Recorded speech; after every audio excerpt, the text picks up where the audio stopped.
Hey guys, welcome back to my YouTube channel. और हम लोग इंग्लिश का सिलेबस डिस्कस कर रहे हैं, डीएलएड सेकेंड सेमेस्टर का। ठीक है,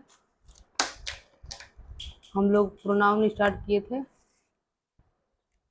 जिसमें से हम लोगों ने 6 प्रोनाउन के बारे में पढ़ लिया था। आज 7वां प्रोनाउन स्टार्ट होगा आपका, जो है आपका रेसिप्रोकल प्रोनाउन। ठीक है, तो आइए स्टार्ट करते हैं रेसिप्रोकल प्रोनाउन। और इसके पहले हमने 6 प्रोनाउन के बारे में डिस्कस किया था, जो था आपका personal pronoun, reflexive pronoun, emphatic pronoun, indefinite pronoun, आपका डेमोन्स्ट्रेटिव प्रोनाउन, फिर डिस्ट्रीब्यूटिव प्रोनाउन। ठीक है, आज हम डिस्कस करेंगे रेसिप्रोकल प्रोनाउन। तो आइए जानते हैं क्या होता है रेसिप्रोकल प्रोनाउन, जिसको हम परस्पर वाचक सर्वनाम भी कहते हैं। हिंदी में क्या कहते हैं? परस्पर वाचक सर्वनाम। ठीक है, कहा जाता है। तो आइए जानते हैं इसके बारे में। कह रहा है इसमें ईच अदर एन अदर आता है। ठीक है, तो जिस सेंटेंस आपको दिख जाए ईच अदर और एन अदर, तो आपका रिसिप्रोकल प्रोनाउन कहलाते हैं। ठीक है, आइए इसका डेफिनेशन जानते हैं। दो प्रोनाउन मिलाकर परस्पर संबंध प्रकट करने के लिए प्रयोग किए जाए तो वे रिसिप्रोकल प्रोनाउन कहलाते हैं। मतलब कि दो प्रोनाउन को मिलाकर जब हम संबंध को प्रकट करते हैं तो उसे हम रिसिप्रोकल प्रोनाउन कहलाता है। ठीक है, और इसका इंग्लिश देख लीजिए क्या कह रहा है। सेम उसी का ट्रांसलेशन है। If two pronoun are used together to express a mutual relationship then they are called reciprocal pronoun. ठीक है, जब दो प्रोनाउन को मिलाकर उसमें हम क्या करते हैं, संबंध स्थापित करते हैं उनके बीच, तो हम उसे क्या कहते हैं, रेसिप्रोकल प्रोनाउन कहलाता है। और इसमें ईच अदर आता है और एन अदर आता है। ठीक है, याद रखिएगा। तो ये देखिए, ईच अदर का प्रयोग हम दो वस्तुओं के लिए करते हैं, तो दो के लिए ईच अदर का प्रयोग किया जाता है। जैसे एग्जाम्पल है, the two brothers loved each other. ठीक है, दो भाई क्या करते हैं, एक दूसरे से प्यार करते हैं, लव करते हैं। तो ये आपको देखिए दो लोगों के, दो भाई की बात कर रहा है। ठीक है, तो वो आपका ईच अदर हो गया। फिर दूसरा कह रहा है Russia and America are jewellers of each other. यहाँ भी दो लोगों की बात कर रहा है, रशिया और अमेरिका की। ठीक है, तो ईच अदर का यूज हम दो वस्तुओं के लिए करते हैं या दो व्यक्तियों के लिए करते हैं। ठीक है, अब देखते हैं एन अदर। दूसरा है आपका एन अदर, क्या है, दो दो से अधिक के लिए एन अदर का प्रयोग किया जाता है। ठीक है, जब दो से अधिक चीज़ों का यूज करेंगे तो हम एन अदर का यूज करते हैं। जैसे एग्जाम्पल है आपका, कह रहा है the 5 boys help N other. ठीक है, 5 लड़कों ने क्या किया, एक दूसरे की क्या की, मदद की। तो यहाँ 5 है, दो से अधिक है, इसलिए आपका यहाँ पे वन एन अदर का यूज किया गया है।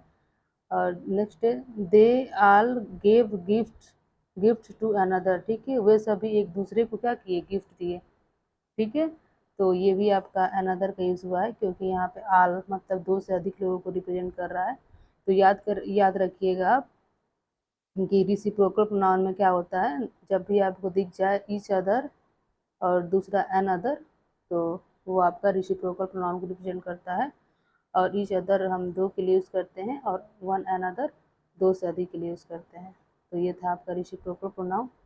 अब आता है आपका 8 नंबर, जिसको हम इंट्रोगेटिव प्रोनाउन कहते हैं, जिसको हम क्या कहते हैं, प्रश्नवाचक। ठीक है, प्रश्नवाचक सर्वनाम। तो इसमें वो सर्वनाम आते हैं जिसका यूज हम क्या करते हैं, प्रश्न पूछने के लिए यूज करते हैं। ठीक है, तो आइए देखते हैं क्या है डेफिनेशन। आप देख लीजिए, the pronoun used to ask question is called an interrogative pronoun. ऐसा प्रोनाउन जिसका यूज हम क्या करते हैं, प्रश्न पूछने के लिए करते हैं, वो आपका इंट्रोगेटिव प्रोनाउन कहलाता है। इसका हिंदी है, प्रश्न पूछने के लिए जो प्रोनाउन का प्रयोग किया जाए इंट्रोगेटिव प्रोनाउन कहलाता है। जैसे इसमें हु आता है, विच आता है, व्हाट आता है, व्हेन आता है, वेयर आता है, वाई आता है। ठीक है, ये सब का यूज हम प्रश्नवाचक के लिए यूज करते हैं। और लास्ट में आपका क्वेश्चन मार्क आएगा जरूर। ठीक है, दो चीज आएगा, इनके साथ क्वेश्चन मार्क भी आएगा, तब उसे हम क्या कहेंगे, इंट्रोगेटिव प्रोनाउन।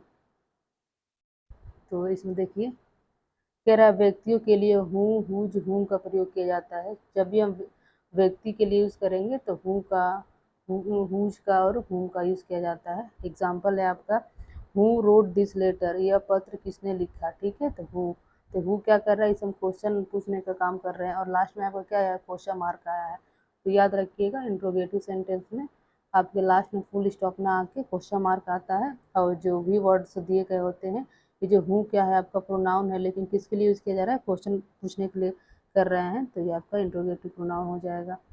नेक्स्ट है आपका कह रहा है हुज इज दिस पेन, ठीक है, यह पेन किसका है, तो ये क्या हो जाएगा आपका इंट्रोगेटिव प्रोनाउन, ठीक है। इसका भी हम यूज क्वेश्चन पूछने के लिए कर रहे हैं।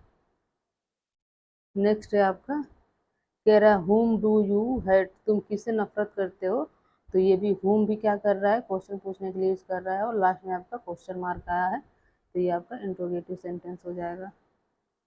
अब वाट से भी क्वेश्चन करते हैं हम, तो वस्तुओं के लिए वाट का प्रयोग किया जाता है, ठीक है। वाट का प्रयोग वस्तुओं के लिए करते हैं, जैसे कि एग्जांपल है वाट डज ही वांट, ठीक है, वह क्या चाहता है, तो वाट से भी हम क्या कर रहे हैं, क्वेश्चन कर रहे हैं, इसलिए आपका ये भी इंट्रोगेटिव प्रोनाउन हो जाएगा। यहाँ देखिए what will you have to drink, ठीक है, आप पीने के लिए क्या लेंगे, तो वाट यहाँ से भी हम क्वेश्चन कर रहे हैं और लास्ट में आपका क्वेश्चन मार्क आया है। तो एक सिंपल पहचानने का तरीका ये भी होता है, बहुत सिंपल वे में, कि लास्ट में आपके सेंटेंस का फुल स्टॉप ना आकर आपका प्रश्नवाचक चिन्ह आता है ना, क्वेश्चन मार्क आता है, तो इसको देख के भी आप बता दोगे कि ये सेंटेंस क्या है, आपका इंट्रोगेटिव सेंटेंस है। नेक्स्ट है कह रहा है व्यक्ति और वस्तु दोनों के लिए विच का प्रयोग किया जाता है, विच भी आपका क्या है, इंट्रोगेटिव सेंटेंस है, लेकिन यह किसके लिए किया जाता है, दोनों के लिए, व्यक्ति के लिए भी और वस्तु के लिए। जितने भी आपके इंट्रोगेटिव प्रोनाउन है, कहीं कोई आपका व्यक्ति के लिए किया जा रहा है तो कोई बस वस्तु के लिए किया जा रहा है, लेकिन जो विच होता है ये दोनों के लिए कर सकते हैं। जैसे कि एग्जाम्पल है विच इज़ योर पेन, तुम्हारा पेन कौन सा है, तो यहाँ आपका ये वस्तु के लिए हुआ है विच का, ठीक है, जो क्वेश्चन पूछ रहा है। और ये भी देखिए which will you have to drink, तो आप पीने में क्या लोगे, तो यहाँ पे किसी मतलब व्यक्ति को पूछ रहा है ना, कि व्यक्ति ही तो पिएगा, तो ये आपके एग्जाम्पल थे। नेक्स्ट है आपका नेक्स्ट प्रोनाउन आपका है रिलेटिव प्रोनाउन, ठीक है, रिलेटिव प्रोनाउन जिसको हम कहते हैं संबंधवाचक, संबंधवाचक सर्वनाम, ठीक है, संबंधवाचक सर्वनाम कहते हैं। आइए देखते हैं इसमें क्या है। जो प्रोनाउन दो या दो से वाक्यों को जोड़ने के लिए प्रयोग किया जाए रिलेटिव प्रोनाउन कहलाता है। यह प्रोनाउन ऐसा प्रोनाउन है जिसका प्रयोग किसी नाउन से संबंध प्रकट करने के लिए होता है, ठीक है। रिलेटिव प्रोनाउन वे होते हैं जिसकी हेल्प से हम दो सेंटेंस को जोड़ते हैं, दो वाक्य को जोड़ते हैं, और दो प्रोनाउन के बीच या दो नाउन के बीच हम संबंध बताते हैं। ये मतलब संबंध प्रकट करता है, मेनली हम जोड़ने के लिए यूज़ करते हैं दो सेंटेंस को, ठीक है, और ये क्या करता है, उसके बीच संबंध बताता प्रकट करता है। इसमें आते हैं आपका, इसमें भी हूँ आता है आपका, हुम आता है, हूँ आ जाएगा, हुम आता है, दैट आता है, विच आता है। याद रखिए कि इसका इसका प्रश्नवाचक में भी करते हैं, लेकिन वहाँ दिख जाएगा कि आपसे प्रश्न किया जा रहा है, क्योंकि लास्ट में आपका क्वेश्चन मार्क आएगा। लेकिन इसमें जब हूँ हुम विच करेंगे तो इसमें आपको क्वेश्चन नहीं पूछा जाएगा, आपको सेंटेंस से क्लियर हो जाएगा। तो ये चीज़ें आती हैं आपके रिलेटिव में। तो आइए देखते हैं कैसे यूज़ करते हैं। कह रहा है का रिलेटिव प्रोनाउन के रूप में प्रयोग किया जाता है, जो भी बताया मैंने आपको। इसका इंग्लिश देख लीजिए, these pronoun refer to same noun going before which is called antecedent, ठीक है, मतलब वही कह रहा है जो संबंध बताता है, आपका जो ऊपर डेफिनेशन बताया है उसी को एक्सप्लेन किया है इंग्लिश में। एग्जाम्पल देखिए, I know the man who came here yesterday, तो हु देखिए, हु मतलब वहाँ प्रश्न पूछने के लिए भी यूज़ कर रहे थे, लेकिन इसको देख के नहीं लग रहा है कि प्रश्न के लास्ट में क्वेश्चन मार्क आपका नहीं है, फुल स्टॉप आया है। तो हु क्या कर रहा है, दो पूरे सेंटेंस को इसको और इसको जोड़ रहा है, ठीक है। इसका मतलब क्या हुआ, आई नो द मैन, मैं उस आदमी को जानता हूँ, दैट हु केम हियर स्टरडे, जो यहाँ कल आया था, ठीक है, मैं उस इंसान को जानता हूँ जो कल यहाँ आया था, ठीक है। तो हु क्या कर रहा है, आपका जोड़ रहा है, इसीलिए आपका ये हो जाता है। आई देखिए, नेक्स्ट देखिए, I met Ram who had just return, ठीक है, मैंने क्या किया, राम से मिला, जो क्या क्या हुआ, जो अभी रिटर्न हुआ है, जो वापस गया है, ठीक है। तो ये भी क्या रहा है, एक सेंटेंस को जोड़ा है दूसरे सेंटेंस से, तो हूँ भी आपका क्या हो जाएगा यहाँ पे, ठीक है। ये आपका वो क्या कहते हैं, इंट्रोगेटिव ना होके आपका रिलेटिव हो जाएगा, क्योंकि यहाँ क्वेश्चन नहीं पूछ रहा है। तो नेक्स्ट है एग्जाम्पल आपका, here is the book that you lent me. यह क्या है, यही यहाँ यह बुक है जो तुमने उधार दिया था मुझे, ठीक है। तो देखिए ये सेंटेंस को और इस सेंटेंस को दैट जोड़ रहा है, इसलिए आपको क्या हो जाएगा, रिलेटिव प्रोनाउन हो जाएगा। नेक्स्ट देखिए, I have found the pen which I lost. क्या क्या, मैंने वो पेन पा लिया है जो मैंने क्या किया था, खोया था। तो आई लॉस्ट ये आपका सेंटेंस है और ये एक सेंटेंस है। विच विच क्या कर रहा है, दोनों में रिलेशन बता रहा है। उसी पेन को खोया था जो उसने पाया है। तो मैंने आपको बताया था कि रिलेटिव प्रोनाउन संबंध भी बताते हैं और दो वाक्य को या आपके शब्द को जोड़ते हैं। तो ये थे आपके रिलेटिव प्रोनाउन, जिसको हम संबंधवाचक कहते हैं। नेक्स्ट है आपका 10 नंबर, इसको हम पॉसेसिव प्रोनाउन कहते हैं। हम पॉसेसिव को मतलब हम इसको अधिकारवाचक कहते हैं, ठीक है। अधिकार, पॉसेसिव का मतलब ये होता है अधिकार बताना, ठीक है। नहीं कहते हैं यह मेरा पेन है, ये मेरी बुक है, ठीक है, यह तुम्हारा है, यह उसका है, तो ये सब आता है पॉसेसिव में। तो इसको हम कहते हैं अधिकार वाचक, ठीक है। अधिकार वाचक सर्वनाम कहते हैं।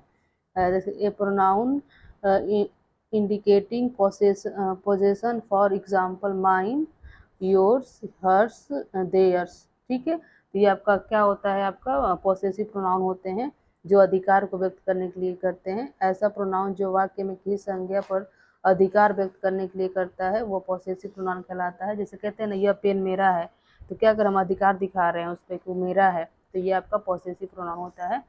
तो देखिए इसमें क्या क्या आते हैं, आपको तो पता ही होगा, जैसे कि जैसे कि ही का ही, हिज, हिम होता है, ठीक है। तो हिज हो गया, हिम हो गया। तो ये मैंने आपको कराया था केस, जो उसमें कराया था पॉजिटिव केस कराया था, आपका ऑब्जेक्टिव केस कराया था, नॉमिनेटिव केस कराया था, उसी का यूज़ करेंगे। तो उसमें जो मैंने पॉसेसिव केस कराया था, ठीक है, उसी का यूज़ यहाँ पे होगा।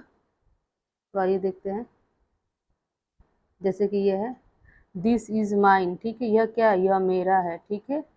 ये क्या है, मेरा है। तो ये आपका पॉसेसिव प्रोनाउन है, ठीक है। याद रखिएगा, पॉसेसिव एडजेक्टिव एक होता है, ठीक है। पॉसेसिव एडजेक्टिव होता है, अंतर बस ये होता है कि उसमें क्या होता है, जैसे कि